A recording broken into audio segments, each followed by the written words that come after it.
नमो विष्णुपादाय श्रीगौरप्रियमूर्तये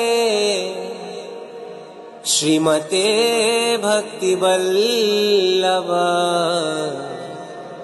तीर्थगोस्वामिनामिने।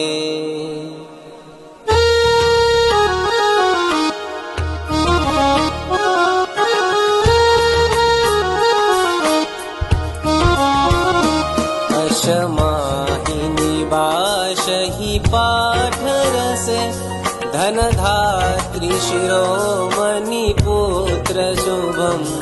अशमाहिनी बाशहि पाठरसे धनधात्री शिरोमणि पुत्र शुभम्।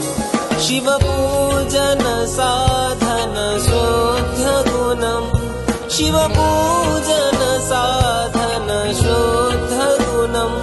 प्रणमामि सदा गुरुतीर्थपदम् प्रणमामि सदा गुरुतीर्थपदम् प्रणमामि सदा गुरुतीर्थपदम्।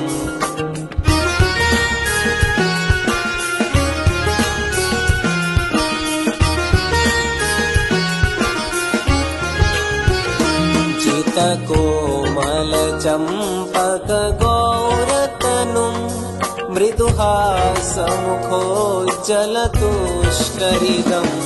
शमदन्यगुणं यतिवेशधरम् प्रणमामि सदा गुरुतीर्थपदम् प्रणमामि सदा गुरुतीर्थपदम् प्रणमामि सदा गुरुतीर्थपदम्।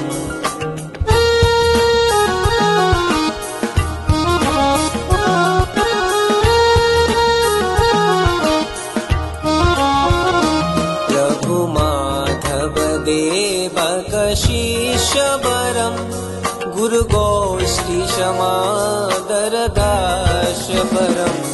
सुजनात्रित शंसन पूज्यपदम् प्रणमामि सदा गुरुतीर्थपदम् प्रणमामि